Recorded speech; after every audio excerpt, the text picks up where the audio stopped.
All right, let's get everybody else up in. We got everybody besides some of our Facebook groups, but we don't want to leave them behind. And it said we had a issue with the Twitter one. That's okay. We got another Twitter one that goes through there, so should be fine. But yeah, guys, we're going. Welcome in. It is March 5th. It is the single best day of the combine, in my opinion, going on right now. The big men, the defensive linemen, out there just running crazy, stupid times. Luke, what's your 40 time? Could you break 5?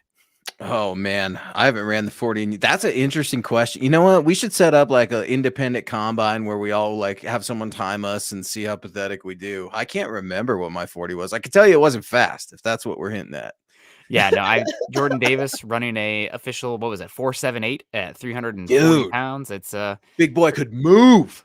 unbelievable show of athleticism going on out there. And this is, I mean, I know it's the underwear Olympics, but it's still a lot of fun. And this is why the NFL is king, right? We're a month removed from the Super Bowl, and we're in the midst of basketball season, everything. NFL's on everybody's mind. So we got Kathy Yeah. coming in. Hi, all. Hi, Kathy. How are you doing? What up, Kathy? Good to see you. Thanks for joining Nick and I on MHI. You can find Nick at Nick Kendell MHH on Twitter. Yours truly at Luke Patterson LP. Scott on the ones and twos at Scout Kennedy. And away we go. We've got a killer show to get to you guys. And that Aaron Rodgers guy, man, that stuff won't go away. So we got to talk about the latest developments with Aaron Rodgers. He will play football in 2022, but where? We will get into that a little bit later. Let's say what's up to some friends in the show. Our guy, Peter Middleton. Sorry about that, Scott. I kind of took over. Okay. Peter Middleton coming in saying those combine highlights were so much fun. Good morning out there in Cambodia, I believe. Yep. Absolutely love Peter's dedication to not only MHI, MHH, all the shows that you're on, but to the NFL offseason. This is something that you see fans do. You see fans immediately start the discussion of what is the fastest 40-yard dash time ever recorded mean and translate into football. Can that happen? We know that speed kills. Look no further than the AFC West with Tyreek Hill. So these are fascinating things, Nick. The combine, Rodgers news. We've got a huge show to get to, man. So I'm super pumped. Yeah, absolutely. It's just a lot of fun. I think Peter's right. How often is Jordan Davis going to have to run 40 yards in a straight line? Not very often. 10-yard split's probably more important there, but still, to see the athletic display, it's so it's incredible. I watched the 30 for 30 X for XFL the other day. Like this is, Vince McMahon, this is the XFL. And it was talking about how awful it was, but some of the concepts that came actually stuck, right? Like the sky cam and things like that. But one of them I had completely forgot. They literally placed a football in the middle of the field here and had two players going after it and just colliding. There were multiple injuries before the game even started. So unless they bring back some crazy rule, that big guy's not going to be running like that ever again. No, probably not. Although, I mean, he actually is pretty good chasing down quarterbacks as they break contain, which is pretty fun. He's got some good highlights out there. We'll get into we got 2 months still of the discourse. We got Dylan Von Ark saying, "Sup, Broncos Country." Make sure you guys hit the like button on the way in and subscribe if you haven't already. Thanks, Paul's in the Dylan. house. Good to see you, Paul. Paul's always a good supporter of the show. Good evening, Broncos Country. How's everybody doing tonight? Looking forward to another great pod. So it's going to be great with you here, Paul. Thank you so much. Paul. You know it, Paul, my guy. I absolutely love the energy. Broncos Country Saturday night is very important to Nick and I. This is our passion. Scott as well. All these guys at MHH. We're writing on the weekends. We're podcasting. I mean, you can't find many shows that don't charge you. Two, our reading and stuff is free. Go on over to milehighhuddle.com. We have guys and gals working through the night, Broncos Country, to give you the greatest up-to-date coverage, news, analysis, everything that you can hope and dream of that is Denver Broncos. So I'm super pumped, man, to see good comments like that and let us know how we can improve. Yeah. Nick, that's something that you've referenced as well in our comments and things like that too. But we're really happy to have everybody here on MHI tonight. Yeah, absolutely. And your favorite positions going on right now, Luke, with the linebackers. So trying to stay up on that. But first, let's get in here. Jay Kozad, after 16 years in Green Bay, a part of him might want to change the scenery. Who's he talking about? Aaron Rodgers. And we have Ian Rappaport saying, with all eyes on the Packers quarterback Aaron Rodgers and his future, here is the latest. Sources say Rodgers is torn on where he wants to play in 2022. While many in the NFL expect him to return, there's a lot of positivity in Green Bay. He is going back, but he's going back and forth on what he wants. So who knows? There's been a lot of reports here. It sounds also like the Broncos have been further emerging as a massive landing spot for the quarterback's position And it wasn't just Aaron Rodgers' name that was thrown out there today for a landing spot. It was also Russell Wilson and Deshaun Watson. So Really? George Payton, yep. What's Yes. going on with Deshaun Watson? I saw some Russell Wilson rumblings, but Deshaun Watson in Houston. Why don't you update us on that? We're still waiting on that. I know that dispositions have been going on, and I think it's very much Okay. a hurry up and wait situation. I'm guessing that by the draft, we might have some final resolution. And the other thing about the draft is that is the only time of the entire calendar year where, when the draft is actually going, teams can trade 4 years worth of draft capital. So right now, let's say if the Broncos made a trade with the Packers today, just for example, they could only send picks for 2022, 2023, and 2024. The moment the Jags are officially on the clock, 2025's draft capital becomes unlocked. So that's a weird window during that actual draft where you can actually trade those future picks as well. So that might be something that you need to consider as well. I know that means this is going to be dragged out longer. But again, Broncos are a team that you might want to keep some eyes on there. It sounds like for Watson, another team that was linked was the Eagles. And for Aaron Rodgers, teams that were linked were the AFC teams, the Broncos, the Steelers, and the Tennessee Titans.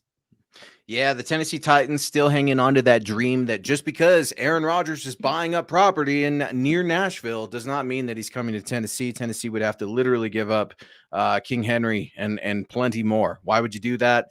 Ryan Tannehill, trust me, I get it, but listen, Broncos country, I'm unwavering with where I'm at right now. I'm not saying Aaron Rodgers is coming to Denver. I reported a month ago in January what I was hearing in the Shrine. I felt confident then. I still feel confident now, Nick. I feel more confident than ever right now.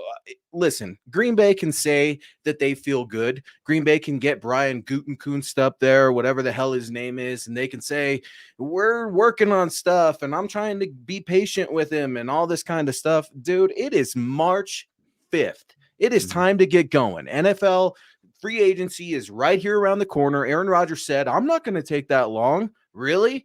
I mean, we all have Aaron Rodgers fatigue. I get it. But look, man, if you got a chance to grab this quarterback, a back-to-back NFL reigning MVP, you have those deals in place. And that's exactly what the Steelers, the Broncos, and the Titans have with Green Bay. Yeah, no, it'll be interesting to see how it plays out. Gosh, it just seems I am so ready for this to be over because I can't take it anymore. My heart is just being pulled in every direction because, I mean, say what you will about Rodgers and all the other stuff going on right now. Is he a prima donna? Yes. Is he maybe a little bit of a weirdo?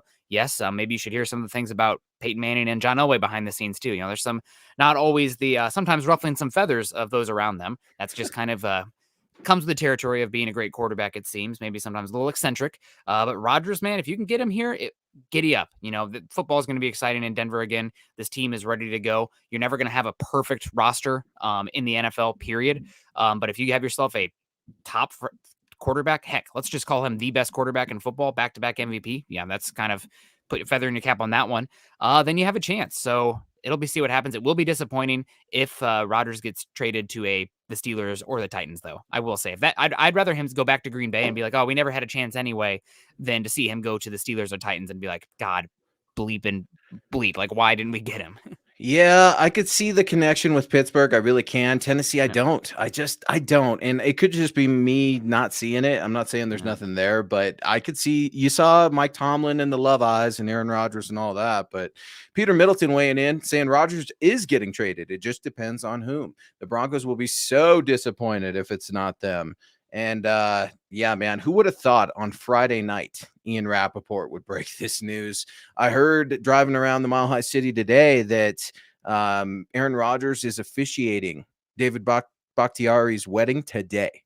So I don't know. It feels like we're trying to speculate on every little move that Aaron Rodgers is making. Can you imagine the distraction that is in that wedding? I mean, it's Aaron Rodgers. And then I start to speculate because I'm obsessed with this and I'm unreasonable, Nick. And I'm thinking, oh, maybe he doesn't want to tell David Bakhtiari that he wants to come to Denver because that would ruin his best friend's wedding. It makes no sense, Nick. I fully admit it, man, but it's pure speculation and it's absolutely killing me. I had predicted earlier in the week, I'm like, Aaron's going to come out and say he wants to play football, but we're not going to know where. And it's just like this guy has predictable BS sometimes, but we got to wait through it because he's that damn good.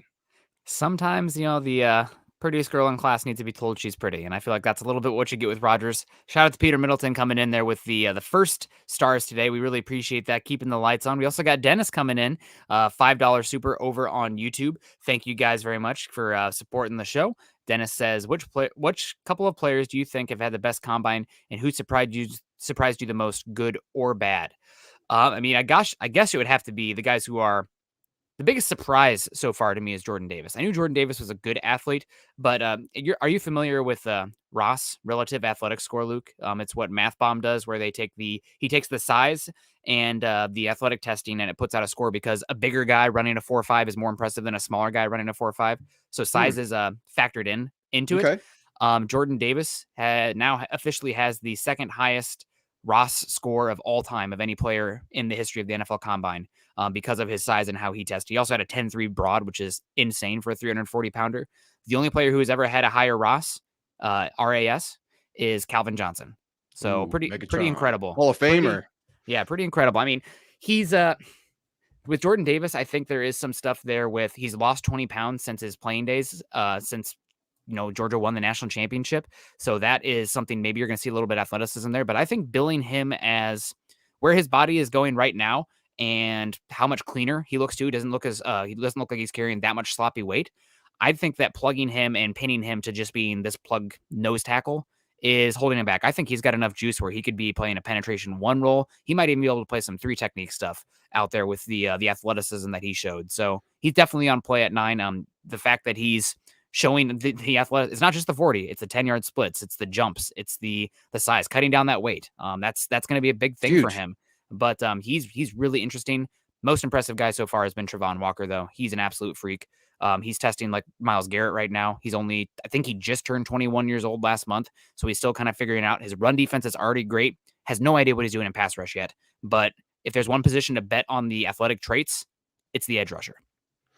Edge, a position in need for the Denver Broncos. And for me, man, with the linebackers, it's absolutely crazy, right? Because it's basically Nakobe Dean or Devin Lloyd. And I absolutely love them both. I really love Devin Lloyd. So my eyes are really on him right now. I could see the Broncos making a crazy move. Let's say they don't land Rodgers. Let's just ignore quarterback for whatever reason here. What if the Broncos tried to draft a linebacker or Jermaine Johnson? Oh my God, I'd be so happy. His draft stock is soaring, Nick. But yeah, man, you look at the quarterbacks in how they threw, and they're throwing on air, and it is what it is. But when you've got that cannon like Malik Willis, man, and you take that 7-step drop, and then we've all seen the video out there on Twitter. Holy cow, man. I mean, I get it. It's just the underwear Olympics, but dang, that boy can rip it. And then seeing his video of just him being a good man, helping a fellow American in need. That was pretty cool and pretty impressive when the cameras aren't watching, right? Mom always said, do something good when no one's watching. And that's what he's doing. So it's cool to hear stories like that. Let's get to my guy, your guy, Travis Weber. What's up, Travis? Hope you're doing well. Thanks for joining Nick, Scott, and I on MHI. Good evening, Nick, Luke, and Scott. And what's up, Broncos country? I wish Rodgers will just make up his mind. I know that we want that unicorn, but enough already. If he doesn't want that to happen, or Wilson or Watson, draft Devin Lloyd, please. Boom, Travis, there you go. Perfect. He's on the Devin Lloyd train. Devin Lloyd from Utah. You've covered him on MHI or on MHH.com. I've covered him on MHH.com. It's a mouthful. But Nakobe Dean's a damn good linebacker too. I don't want anybody to think just because I kind of prefer Devin Lloyd that I would not want an off-ball linebacker named Nakobe Dean. Linebacker is a position of need, just like edge, Nick. And I get it. Quarterback is the most important position in all of sports, but they've got 2 free agent linebackers. And I'm not so sure that I get Josie Jules can't put out there, we'd love to come back. And the Broncos put out, we'd love to have you back. Well, let's see a deal get done, because I got George Payton spouting off at the mouth last week about wanting to sign Melvin Gordon back. Give me a break. Melvin Gordon's not going to take a pay cut or anything like that. You think he wants to get Josie Jewell back on this team? No. So you've got to go in the draft somewhere. I don't know if it's in the first round. There's some damn good linebackers in this draft. Yeah, it's a deep class. Guy up there, kind of closer to you, Montana State, Troy Anderson. I think he's all-time leading rusher for Montana State too. That played quarterback there, played running back. Then he made the conversion to linebacker and was the conference, the all-conference defensive player of the year this year. Just ran a 4.41, which is insane. Holy cow! Really, I didn't know that. A 4.41. Yeah, he's a freak athlete. 4.41. Wow. He's flying. It's a really, really good linebacker class. Christian Harris ran a 4.4. Unfortunately, Devin Lloyd ran only a 4.7, but you know what? Let him fall. Let Devin Lloyd fall. I think for linebacker, the actual 40 is not as predictive for success at the next level compared to some other positions. Three Some cone.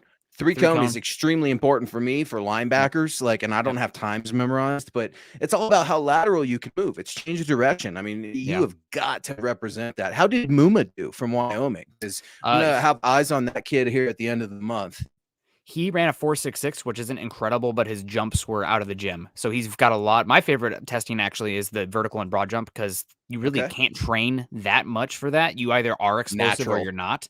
The 3 cone, we've seen it actually. It's getting so refined training wise that like every single year we're having all-time breaking records in the 3 cone. I think that one's maybe going to start to go a little bit out of the way. Also, the other thing is these teams are gathering GPS data, and they have the deep data right now. It's just it hasn't happened over enough draft classes where you have the ability to look back and like, okay, Micah Parsons' GPS data. We know now that he's an absolutely incredible NFL player. What did his data look like in college, and how does that compare to prospect X in the 2026 draft? So I think this combine, we're about 5 years away from the combine measurements not being as valuable because you will have standardized GPS data.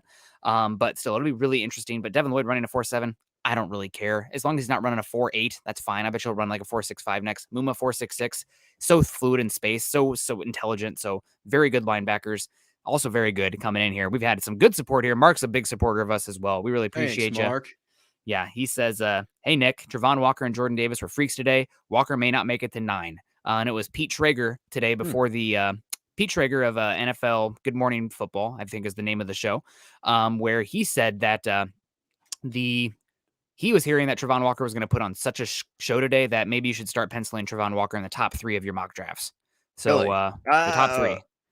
How do you? What's your initial impression? Because I cringed just a little on it, but I mean, damn it, that's because there's so many good pass rushers here, dude. Yeah, Like, and he's freaky. I mean, he's doing all these things, but he's 25 pounds more than everybody else. He also has a 7-foot wingspan. So he's incredible as far as the athletic profile. Still doesn't know what he's doing with his hands. Still needs to work on a pass rush plan, but he was 20 years old last year, and his run defense is teaching tape. It's really, really good. textbook, absolutely Yeah. love it, man. Textbook, dude. And yeah, man, it's so hard because right, this is a season of lies too. There's Yeah. information being put out there. You got to watch what you're stepping in, folks, because these agents. The My agents. God, Nick, Yeah. you've been at the combine. Like I've covered pro days, all different kind of shit. So whoop, there we go. Bleep. Whoop, just cut that one out. But no, man, it's one of those things. Agents put stuff out there, and people attach it to it, and then they regurgitate it. So you've got to truly see this is where good things can come into play when you look at the combine. You evaluate the 40, the 3 cone, their reach, their hand size, right? Their jumping ability. Some of those things start to really weed some of those players out in different phases. You've got A's, B's, C's, 1, 2s, or 3s, either one of those type of grading systems. But it's fascinating to me. I wish more football was around it. Like instead of it just being the shells of, Under Armour or Nike or whatever. Yeah. But Retro Rob coming in here saying Rodgers is a chess player. I think he's got to be a chess player, right? And I guess we're all playing checkers, hoping to get on the board with him because obviously Broncos Country, we're talking about the news of the weekend. Friday night, he and Rappaport basically came out and reported that Aaron Rodgers stated he would like to play in 2022, but he's unsure where. And no specific teams were mentioned. There were some reports out there that trade packages have already been put together. Take it for what it's worth. Preparations have been made. I'm not saying I'm confirming anything or I'm just speculating here. If you're in the market, Nick, for Aaron Rodgers, you've had a trade package together for how long? Over a year now. I mean, come on. If you think that teams are scrambling or waiting until Aaron says, hey, okay, I'm interested in leaving Green Bay. No, that's not it. We've got 3 teams that we know about, right? We talked about it. In addition to Green Bay, obviously, we've got the Denver Broncos, the Pittsburgh Steelers, and the Tennessee Titans all sitting at that same table wanting some of that Aaron Rodgers pie. Yeah. Honestly, whatever it takes, there is a price because of Aaron Rodgers' age where it is a little bit too much. But if you're talking about giving up 9 this year, your 2023 first, Jerry Jeudy, and a second this year, maybe even one more starter, it's going to hurt. But you know what hurts is continually fielding subpar quarterbacks in a division where, honestly, if there was a redraft of the entire league right now, the first 3 quarterbacks off the board would probably be some order of Justin Herbert, Patrick Mahomes, and Josh Allen. That's just the reality of where we're at with those young quarterbacks. So Broncos got to go out there and get one themselves. Otherwise, we always kind of hype up, oh, maybe this Denver team can be pretty good this year because we get excited about it. And it sucks to live in a world where, why even get your hopes up? That's not a way to be a fan, really, in my opinion. But if you brought in Rodgers, it's no more, BS hopes and dreams. It's like, we are here, we're ready to go. And the last 2 teams to win the Super Bowl won a Super Bowl the first year they had a quarterback in there. If Denver gets Rodgers, giddy up, good to go. We're competing day one. And yeah, I think there's something to be said for that last statement, Nick, where you're talking about quarterbacks that look at Matt Stafford and that division, how competitive that division is. That's pretty impressive feat. And I'm not saying neither are you that it would be automatic with Rodgers, but damn it, we like our chances. Pete coming back in. The first round of the draft is starting to get really exciting. Just as I'm hoping we trade it. I don't want some of my favorites to be Raiders. That's interesting. Josh McDaniels getting a second chance out there. Mike Mayock out. Brian Kelly went over from the Broncos to the Raiders, if memory serves. So the Raiders are rebuilding. They're trying to rebrand. They're trying to rise from the ashes. They won't. But I don't know what Josh McDaniels is looking for. His draft here was so bizarre with Tebow and DT and it's weird because you don't know what he's looking for exactly. What do you think the Raiders are wanting to do? Because this is something I haven't really thought about, and I really like Pete's suggestion here. The Broncos need to figure it out. Otherwise, they could be looking at some other stars and facing them twice a year. Yeah, what could the Raiders do? They're a team that I think they're sticking with that cover. I think they might be actually shifting from that cover 3, but no doubt about it, they're going to look to bring in some help for Derek Carr to help implement this offense. Outside of Henry Ruggs, that's a team that doesn't really have many alphas at wide receiver, so I could see them bringing in a wide receiver. No doubt about that. So we'll see. I don't know. They're going to have a good chance at some good players there in what are they picking, about 22, 20? So luckily, that's a Raiders team last year. They are a team that I would expect them to be a massive regression candidate. All the advanced statistics surrounding the Raiders last year was like, this was the worst team that made the playoffs. And they still finished with 10 wins, but a lot of the data surrounding them said like, this is a team that should not have won more than 6 or 7 games. So you would expect that to come back down a bit next season. But what are they going to do? Who knows? Josh McDaniels can be weird. I guess I'm hoping that he will maybe take another running back in the first round or take a pass rusher that doesn't really fit the scheme like Robert Ayers for the Broncos. But I do worry a little bit. I think he's got a decent wide receiver eye. Maybe he doesn't because the Patriots have been terrible at drafting wide receivers. But when he was with Denver, getting Demaryius Thomas, that was a hell of a pick. And Eric Decker round 3, that was a hell of a pick too. So we'll see. Yeah, you're right on the head. Raiders picking at 22. It'd be interesting to see if maybe they wanted to move up for a DB. Remember, Philly's sitting there at 15, 16, and 19. So Philly's got a lot of ammo if they want to move up or move back. That's what they're going to do. And it's so bizarre to when you start to wonder what the AFC West is going to do. And you look at the Chiefs and they could go any number of directions. They still got to figure out that O-line. Bengals, they're probably going O-line. But the Chargers, that's an interesting one. Also, it's important to keep eyes on your division. And I think it's going to be a competitive draft, Nick. It's so deep at so many different positions. But because the quarterbacks do not stand out like they have in previous drafts, we're sitting here and it's kind of downplayed. And I wish that wasn't the case, but quarterback is king. Yep, quarterback is king. But if that's the case, then edge rusher is queen. So really excited. Some other guy, Jermaine Johnson's running like a 4.7 at 260 pounds. That's incredible. And Boye Mafe looks like he actually might be pushing right now for one of the best combine performances from an edge in quite some time. Coming in at, 260 pounds, 6'4", and he ran a 4.57 40. So man, this is such an incredible edge class. I feel like it's the Oprah Winfrey meme. You get an edge rusher. You get an edge rusher. You get an edge rusher. They're falling off trees, Nick. They're falling off trees. Yeah, thank God for the Broncos because they really need edge, and thank God for Scott too. Scott's Falcons really needs a pass rush as well. Travis Weber coming back in. Thank you so much, Travis. We appreciate you saying, what's up with Corral? Is Denver interested or is Peyton doing his due diligence?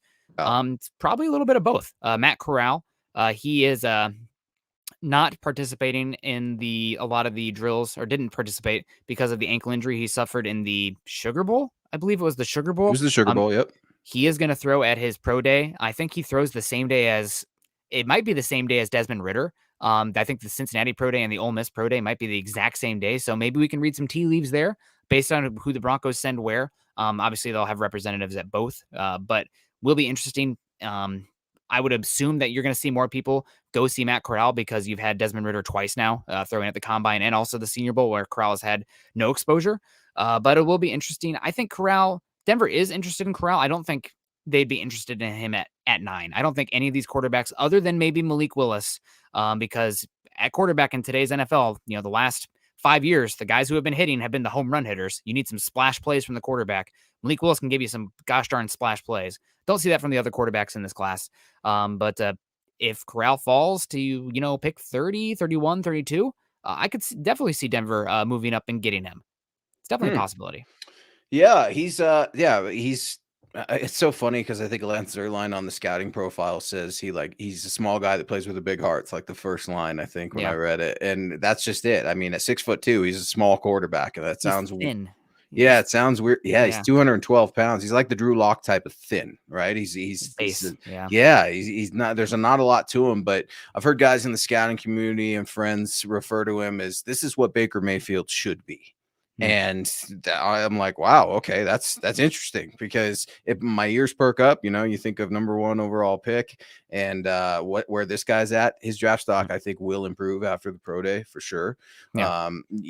I could see him going in the first. I could see a team reaching hard. I'm talking like Carolina hard. Let's say Kenny Pickett, some weird thing happens and Pickett goes up. The Panthers like Kenny Pickett a lot. Let's say Kenny Pickett goes away or something else, the change of heart. Maybe the Panthers are a team that makes a major reach for Matt Corral. Because I'm like you, man. I think if he's there at the end of the first or in the second, why the hell not? But I got to see a little bit more from Matt Corral. Kenny Pickett, I like Kenny Pickett. Don't love him. Malik Willis, he's probably my favorite right now. I'm hearing rumblings. I don't know about you that there's some evaluation concerns regarding progressions and the nature of the offense that he ran out at Liberty and stuff like that. But I really like this kid's demeanor, and I think he's so humble and down to earth. I think that he would be willing to learn and put in the hours, because I think he's got the raw athleticism to do it. Oh, no doubt he's got the raw athleticism. He's got the arm talent, and he can create. And it's kind of not to, compare him to Josh Allen per se, because he is not Josh Allen. No. But at Wyoming, a lot of times Josh Allen wasn't making the right read because he could fit the ball down the field and create explosive plays when even if it's not the read, he could. He was that level of talent compared to the guys he was going against. So I see that a little bit in Malik Willis too, where it's like, okay, I know my progression say I got to get to this dump down, but if I pull it, I can outrun these guys for 60 yards and a touchdown. Why wouldn't I do that? So he's really interesting. I also think that he would be I know this is a demanding offense as far as the mental side of things, it can be, but Hackett with Green Bay ran a lot of quick pass game and a lot of RPO concepts. And Malik Willis coming out, you're going to have to run an RPO with a lot of boundary work at wide receiver with him. Malik Willis could do that day one, and that's what Hackett has done with Aaron Rodgers. I don't know if you saw my tweet the other day, but everybody keeps comparing Kyle Shanahan's offense to Sean Payton's offense to Sean McVay's offense to what Hackett wants to do.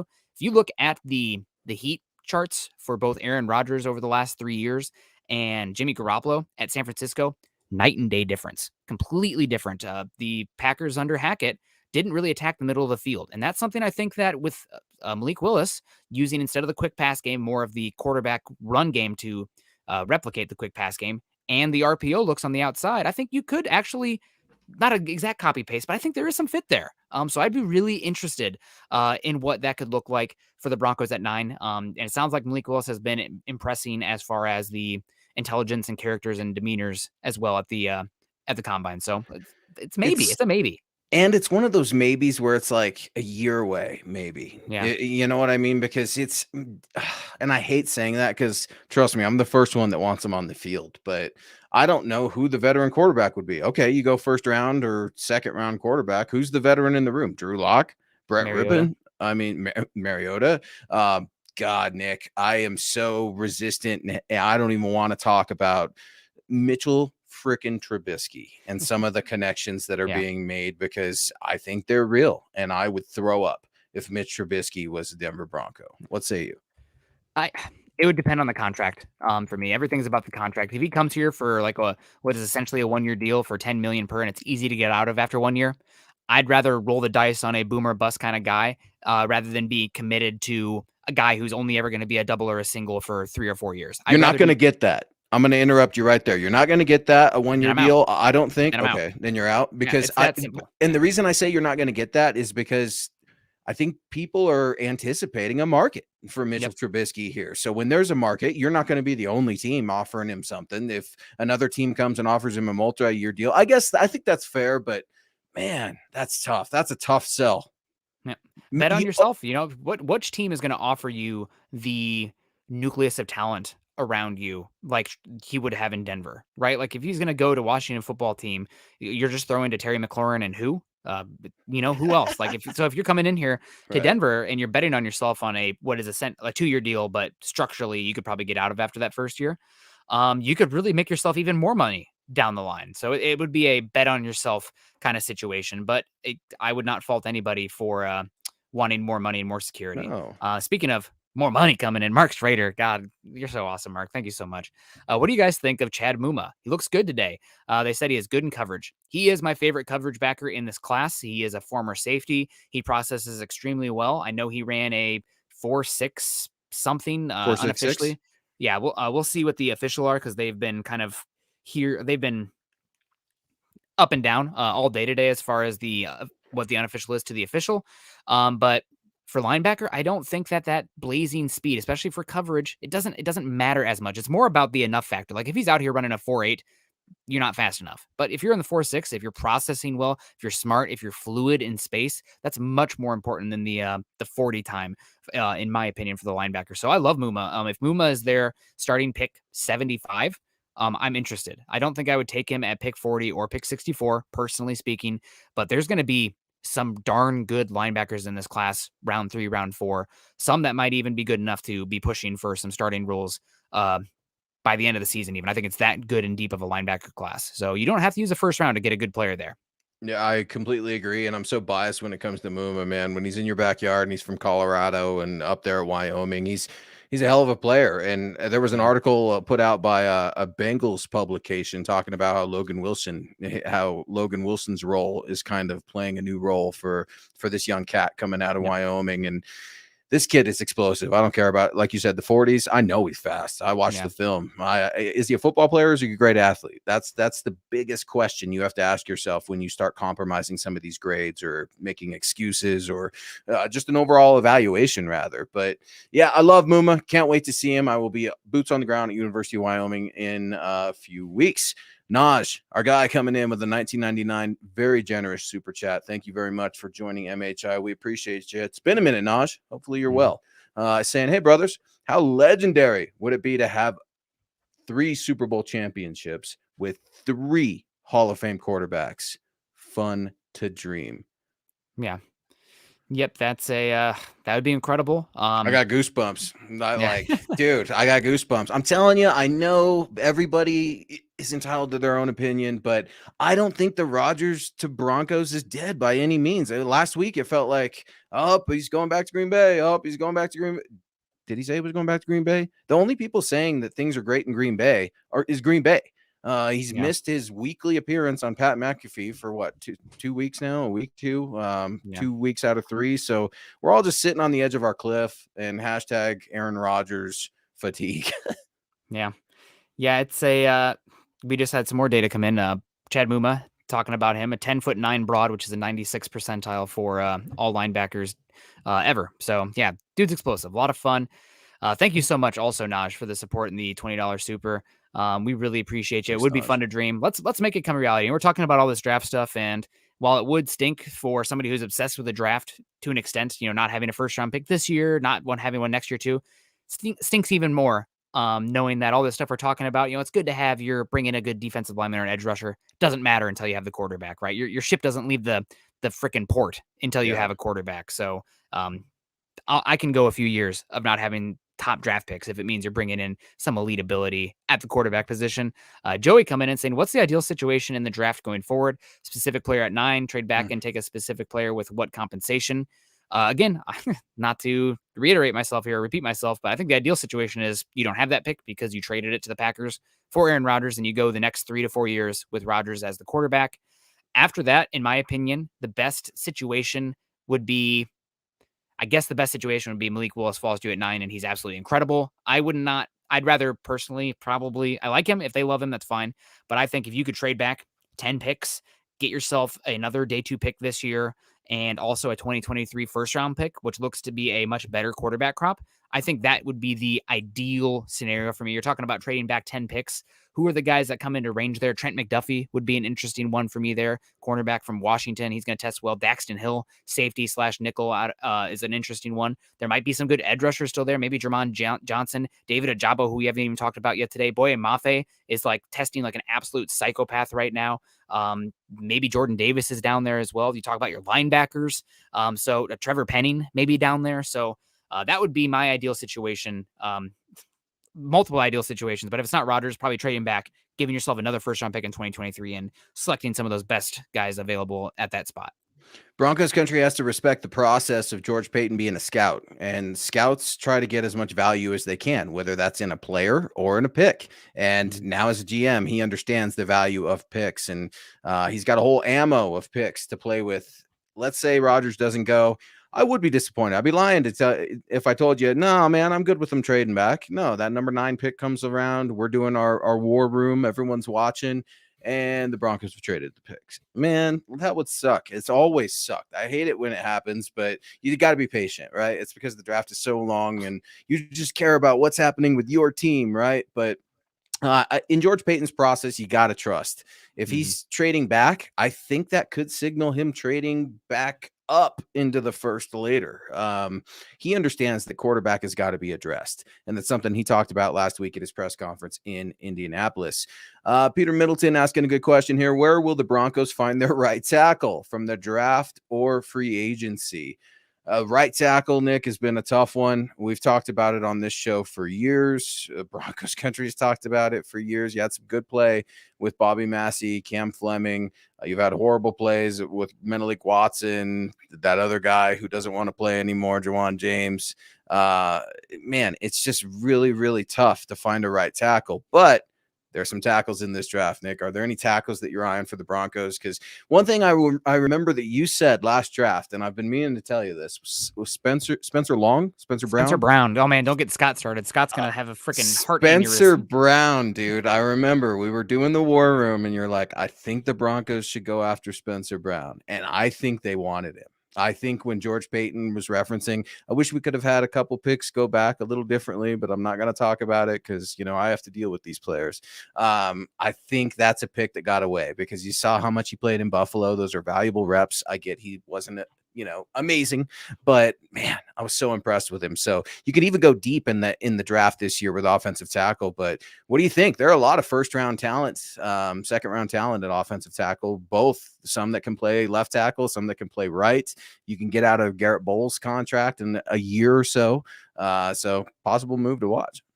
Yeah, I thought Braxton Jones from Southern Utah actually looked pretty interesting out there. I thought he tested pretty darn well. Smooth mover. He had a pretty solid combine or a solid Senior Bowl. Went out there and had a solid combine as well. So we'll be interested to see him. I thought Bernard Raymond tested really well and looked smooth. I am a little bit scared because he had sub 33-inch arms, which is not ideal. That makes him an outlier.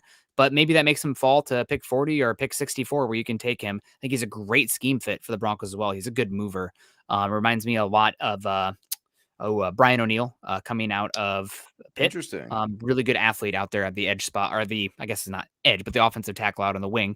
So it will be interesting to see what happens there with the other those classes. I thought Arizona State had an offensive tackle that I thought moved pretty well as also. So was it Deesh, my guy Deesh? Yes. Yes, Yeah, that's him. I'm big on him. I think he's fifth rounder, so maybe Yep. fourth rounder if he really climbs high.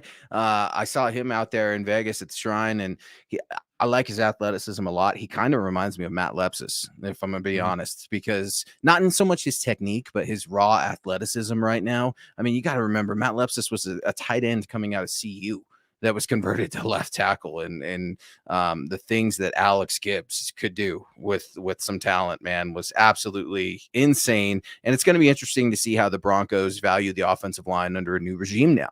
We do Yep. know that Nathaniel Hackett likes to run the ball. Well, get you some maulers then. Get you some maulers, and you're going to have plenty of ballers. And let's get that going. Make a T-shirt. Get us on Yep. Good Morning Football, because Quinn Miners, you love it. You absolutely love it. But Nick, something I've been wanting to ask you: what's up with your guy Lindenbaum? Where's he going to go? Because I've been watching him a lot. I Mhm. love him. Lloyd Cushenberry, gosh dang it, I love him too. But the play isn't quite where it needs to be.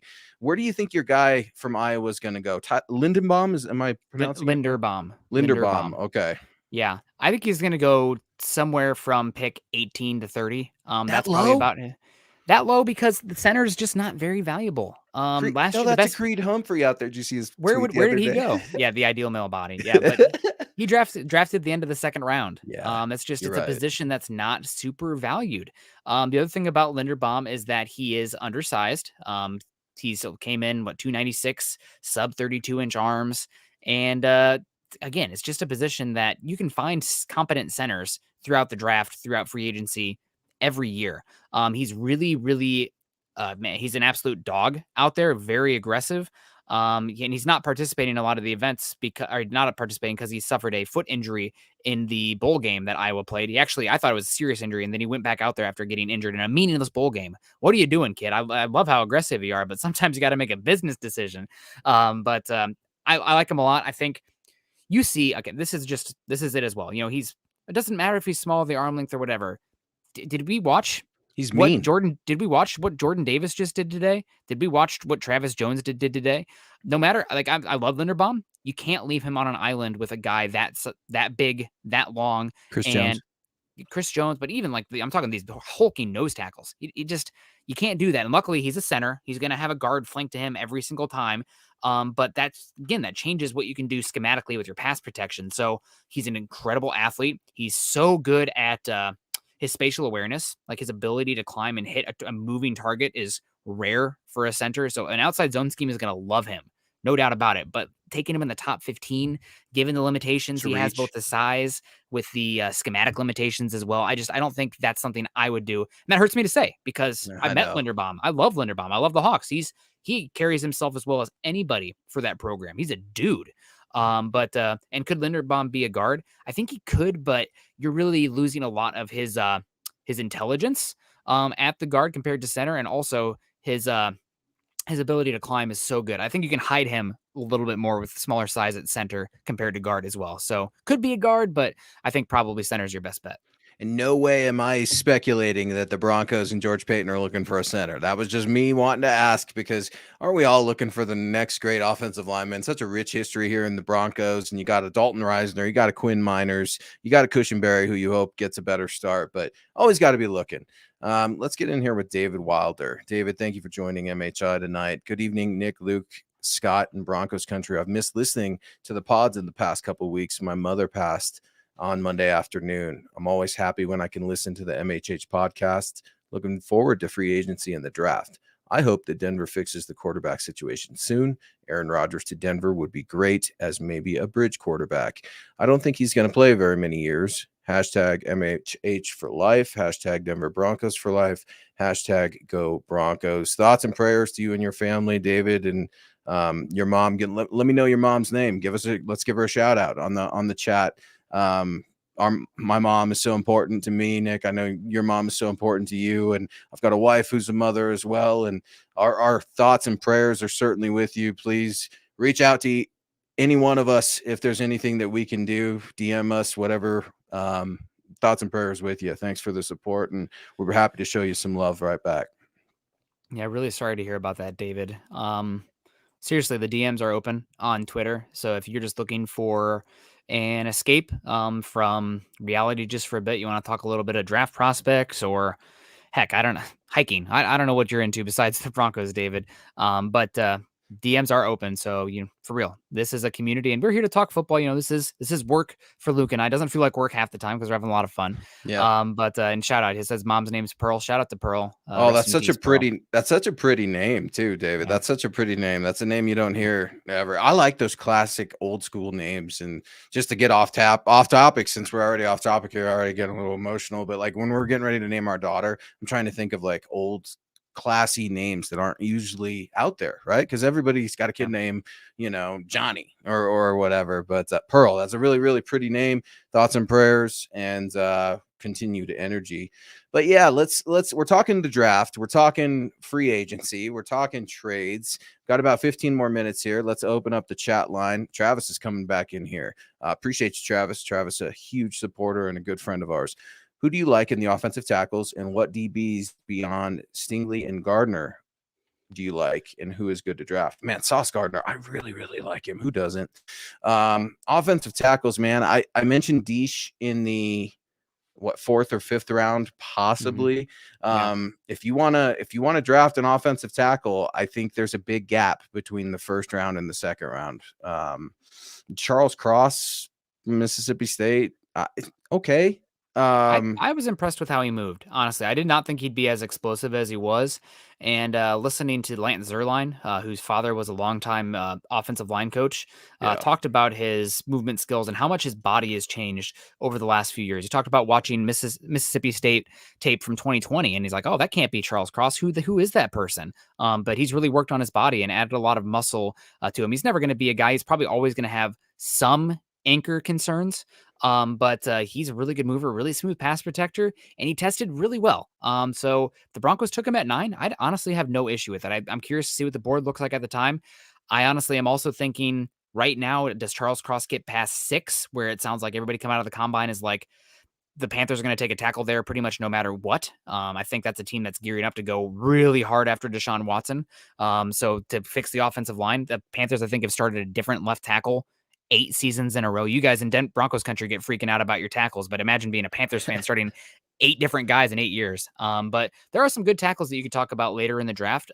See a comment here from Clee. That's Abraham Lucas actually tested really well. It's probably going to have to do some work developing his run game, but he's got the frame. He's got the movement skills. Washington State. Yep. Really interesting player. Nicholas Petit-Frere is an interesting one as well. Go ahead. What about Penning? I know that's like a second rounder for me. Oh, he's going to go first. He tested way too well. He'll go in the top 20. There's way too much demand for the tackle. I think Daniel Jeremiah just mocked him 6 to the Panthers. I think Cross will go first, but Penning's getting a lot of hype. I'd be surprised if he doesn't go in the top 20. Yeah. Wow. Do you think Penning after the pro day? Well, offensive line pro days, I mean, they are what they are. He might sit on it because he did so well at the combine. It might just be interviews. Well, I'm wondering, do you think he could catch up to Cross then? If you wouldn't be surprised to see Cross go in the 10? I mean, could you see Penning top 15, top 10 fringe? I could see it just because sometimes for offensive tackles, I mean, we're talking about it with the Broncos right now. The type of scheme you're running really does matter. And if you're a team that's looking to drop back 40 times a game and you need a pass protecting left tackle, Cross is your guy. Cross will be higher for you than Penning. But if you're a team that wants to be pretty 50-50 split in terms of the run game and the pass game, you're looking to do a little bit more power types of runs. You're looking to use quarterback run type of things. You need somebody who's not just a right tackle, but could probably also play guard. You're probably going to prefer Penning over Cross. So and that's so valued, Nick. I mean, we talk about your guy. I'm blanking his name from Iowa for Tampa Bay. Tristan Wirfs. And I wasn't high on him, if I'm being honest. And I am so impressed and just so like, wow. And he hasn't even reached what he could be yet. And the versatility on the offensive line is something that has to be extremely valuable to teams in today's day and age, with players going down. And I know whatever about the sick little bug thing, but it's just, you've got to have versatility. Players have got to be able to plug these guys in and out when a guy goes down. David Golf is calling his shot there real quick, saying Rodgers isn't coming to Denver. Book it. And I wanted to give him a shout out because fans feel very passionate one way or the other. And then there's everybody else in the middle sitting there waiting and wondering, trying to make some sort of sense of it all. And when do you think we're going to know, Nick? I mean, that's the question, right? It's not so much as where right now, it's when, because it's just like, man, I wrote an article with Cliff saying it's going to happen last week. It didn't. And then he's missing Pat McAfee. And now he's officiating David Bakhtiari's wedding. And who knows what kind of cleanse he's going to be doing next week. I mean, it's just the Aaron Rodgers world, and we're all living in it. It does sound like there's some talk about Tuesday being the day. That's the day that I believe the teams have to make official as far as the franchise tags, and there's going to be a lot surrounding Devontae Adams at that time as well. So they're going to have to figure out some cap stuff to even get Devontae Adams to fit under there. So I think everything's pointing towards Tuesday for them. We'll see. And thank you very much for the support here, Phil. Thanks, Phil. We appreciate it. And we also got, go ahead, Scott. You can pull that one up. There you go. Peter Middleton, thank you so much for the support, Peter. So who is the draft or free agency signing to replace Hamler if he's struggling from his injuries this season? Need a speedster like him on this team. It would be good to get some speed on here, but I think right now you probably, unless the board falls to you a certain way, you go into the draft, like if a guy you love, that's a speedster falls to you, awesome. I don't think you have to walk out of the draft with the speedster per se.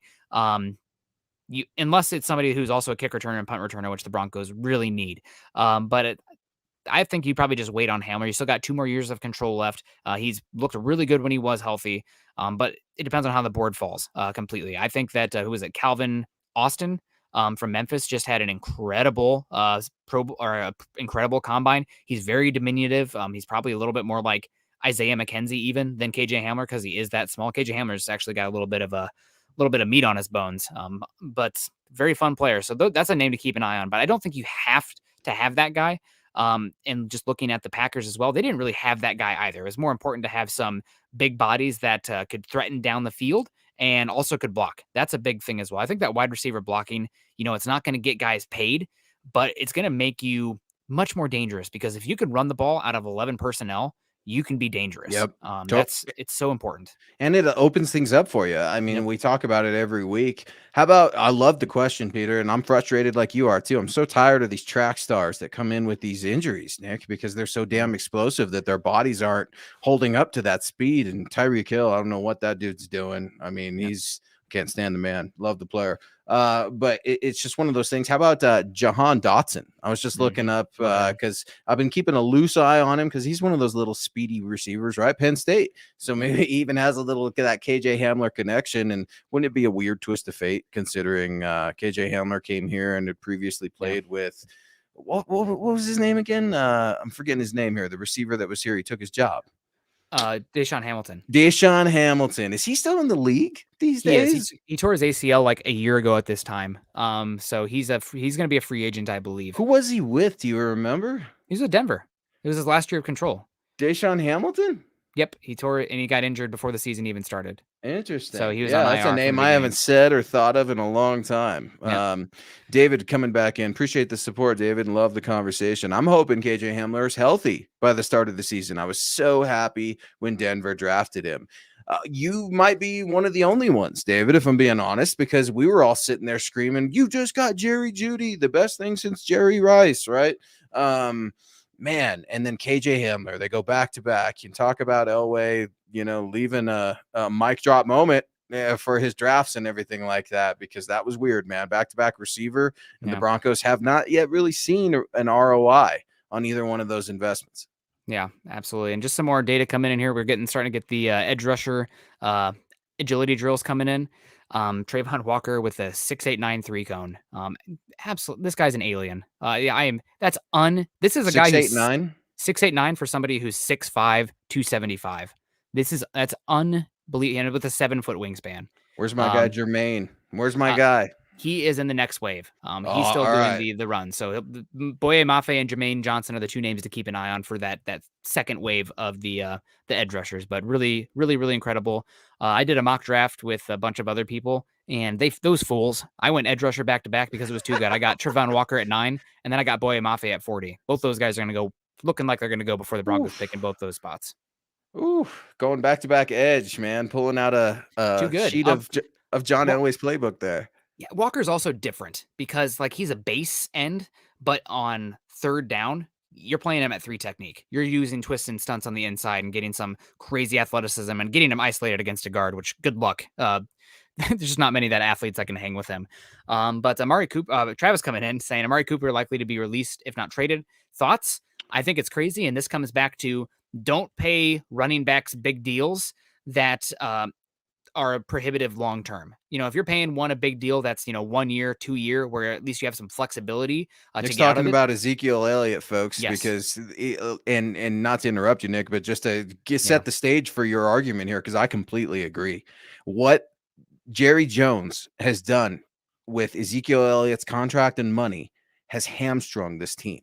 And now they're getting rid of one of their strengths in their wide receiver core. I mean, it's just like not surprised, but to your point, Nick, I mean, you double down the money on Ezekiel Elliott and these running backs and Melvin Gordon. If you think Melvin Gordon's going to want to take a cheap contract to come here, you are crazy. He can get out there on Radio Row and spit into the mic and how much he loves Denver. He wants to get paid. And other teams are going to be pounding on the door too. So while it may look like Melvin's campaigning, or even I saw some guy on Twitter be like, he's desperate, bro. And I'm like, first of all, he's an NFL running back that is going to be after, a few different teams this next year, but I just don't see it, man. Amari Cooper, that's weird. That's a really weird one, but what they give up for him from the Raiders? Second rounder? I think it was, I don't remember. 2 twos. I mean, It might have been a first rounder. That was that weird year, and I know Scott's on it in the background. That was that weird year, I think, when the Raiders were still in Oakland, and Cooper was upset and wanted out. And that might have been right after Khalil Mack, a season later or previous, was dealt. So going back in the stupid machine, but maybe you see Amari Cooper landing spots, Nick. What do you think about that? I mean, maybe Baltimore. You try to beef up the offense a little bit more. I don't know. Just try to think about the AFC West a little bit. Chargers don't need it. Raiders, I don't see them wanting to go after him. He's already left there. I think if I could pick any team right now, I would say the team that needs to just throw the bag at him is the Jacksonville Jaguars. They don't have any receiving options right now that are DJ Chark is going to be free agent. Laviska Shenault never really materialized there. They have nobody. And it sounds like they're going to use their first pick on an offensive tackle pretty much no matter what. So throw the bag at Amari Cooper, help Trevor Lawrence out. I think Amari Cooper's from Miami originally as well. It's a team that they need him a lot. And they have a lot of cap space that they can throw at him as well. And Scott weighing in here, cleaning things up for me as I make a mess. The Oakland Raiders sent wide receiver Amari Cooper to the Dallas Cowboys for a 2019 first rounder. And it's just like, man, and they're just letting him walk off. And it makes you wonder what Dak would think about that one. Dak and Jerry Jones relationship and just the drama that is the Dallas Cowboys. I'm so over it. It's every year there's something. You hear about the offseason surgeries.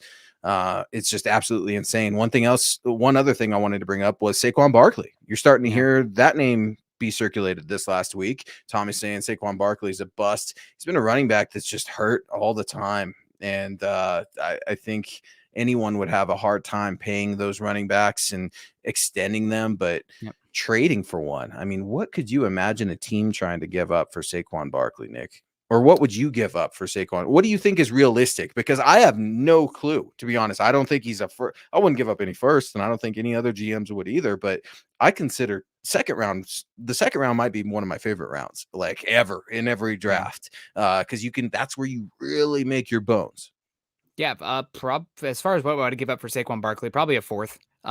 He's way more talented than that, but you're only going to get 1 year of control of him, and he's been injured, hasn't looked the same. So you're taking on a decent contract, just 1 year of control. I'm not giving up more than that. Just I'm not. We also got Kathy coming in, and Damian Pierce didn't test that well. Any thoughts on that, Nick? I was surprised he didn't test better than he did. Still though, he's a bowling ball. And for the running back, 40-yard dash, it's more about like he didn't run a 4.8, he didn't run a 4.7, so that's more important than the fastest guys. The fastest running backs, if you look at the fastest wide receivers, and honestly for wide receivers and running backs, it's the fastest guys don't typically work out to be the best players at their position a lot of times. So you actually see a better correlation with offensive tackle high 40 times being successful than running back and wide receiver, which is crazy. But again, it's more about the not being too slow. And I didn't think Pierce is too slow. He probably, if he could have ran a little bit better, maybe you're talking about him being a round 3 pick. Now he's probably more of a round 4 guy. That's fine though. That's probably what he And should have been anyway. And he's strong, right? He put up Yeah. 21 reps at 225. He's that Yep. kind of bowling ball, like you said. Yep. You already you got him, man, Javonte, and a much better version, I feel like. So I would be shocked if the Broncos went that way. I think, naturally decide, okay, we got Thunder. Now we need to go get Lightning. It would be cool if they had a speed back, but you're interested. I'm interested in Mike Boone. We want to see what this guy can do because I think there is something there. Let's get to Diamond Rattler in the house. Really appreciate you giving us a $5 super, saying mile high salute. Mile high salute to you. Really appreciate you joining Nick, Scott, and I on MHI. And then Todd's in the stream now saying what's up to myself, Dylan, Scott, Nick, and Broncos Country. Todd's absolutely a huge member of MHH and what we do. And David is just deep into football. I absolutely love it. He's a junkie just like we are, Nick. And here we go. My thinking is that those two have a lot of potential. Let us know which two you're referencing, David. And if he comes back from this injury, he could be a really great deep threat, especially if the quarterback situation gets solved. I'm trying to speculate. KJ Hamler. Oh, KJ Hamler. Okay. All right. KJ Hamler, Nathaniel Hackett's offense. Slot wide receiver. Could you see some reverses, some cute little plays like Pat Shurmur liked to ran, or are we going to see some quick slants? Let's get this guy the ball so he can get yak. Yeah, I think it's probably more that. Hopefully work in some slot fades from him. He's really good at that, and also some crossing routes where if you can get him a foot race with a hanging drop back linebacker in coverage or a safety, that's a battle where you can actually get some yards after the catch. And everybody wants yak weapons, but I think the average yards after catch for a reception in the NFL is like 1.2 yards or something. So to get guys who can actually do some yak stuff is pretty rare, and sometimes is even more so based on these guys being running backs in the open field versus track stars in the open field, like the AJ Browns of the world, the Deebo Samuels of the world. Those are the ones who are actually getting the yak yards, not so much the Tavon Austin, KJ Hamlers, the small guys who are quickie and twitch. You want somebody who can have linebackers and safeties bounce off them as much as anything. So David coming in though, talking about David's again, shout out to you and your family. Hope you're doing well. Sorry to hear about your mother Pearl, but we're thinking about you and hopefully giving you a little bit of a distraction here while this is going on. And one thing I want to give a huge shout out to all of our listeners and our support staff and absolutely everybody. Man, it's cool to see total strangers embrace each other and try to lift each other up. And this has been, a couple of years we've been doing this show now. And I know you've seen it on some of your other shows and I've seen it other places I've been. When you have folks that completely open up and vent on a podcast or on a live stream or something like that, that's a vulnerable thing, man. That's a very hard thing to do. And I couldn't be more proud of our MHH community, trying to prop these folks up and make them feel better and just let them know they're not in it alone, because we're all people under the same sun, man. And we got to get through this crazy life. Desert Creature showing us some life with that $5 super. We appreciate you saying, have a great weekend. And yeah, man, it's hard to believe we're in March, Nick. The daylight savings time thing is coming up soon. Free agency's here. The draft is going to be here before we know it. Yep. Yes, be here before you know it, man. It's the best day. It's one of the best draft days of the year. The defensive linemen doing the testing, especially with a class like this. So I'm excited to pour over the mock draftable spider webs and looking at the Ross right now. Trevon Walker right now testing as one of the best athletes at the position of all time so far. So I've mocked him to the Broncos. Scott and I do a Monday mocks on Monday morning shows. We'll have another one this Monday. I'm guessing that Trevon Walker's not going to be available from the Broncos pick at 9. Sorry, Broncos country. You might have to find a different one there, but we'll see. I'm also really excited to see tomorrow will be the defensive backs. Look out for Daxton Hill. He is he's not massive, so that might knock us some of his scores, but his actual raw testing data is going to be insane. And then also you have Kyle Hamilton, who I saw some people are getting really upset because you're disparaging Justin Simmons, how good of an athlete he is. Justin Simmons is really good at safety, but he ran, I think, a 4.65 40, which is fine, but not great. He also was pretty light, like 6'2". Obviously, one of the best safeties in football. When he came out, dude, he was scrawny. They had to beef him up down there at UC Health.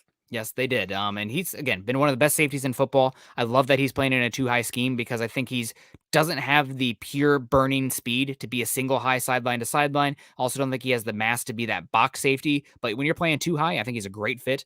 Kyle Hamilton, let's say you have Justin Simmons in Madden. Now imagine making him like 10 pounds heavier, 2 inches taller, and like increasing all of his attributes by 5, like his Just speed, changing him his completely. strength. Just stretching him out a little bit, like the evolved version of Get him Justin bigger, Simmons. like when Yeah. you're on the size screen and you're trying Yes. to like scoot it to the right, that arrow. Yeah. Have you seen Free Guy yet with No. Ryan Reynolds? Okay, it's Uh-uh. really funny. I'm a big Ryan Reynolds fan. But I'm a Deadpool guy, so I okay, can get down with Reynolds. it's Yeah, funny, for it's silly. sure. But they make I guess spoiler alert here if you guys haven't heard it yet.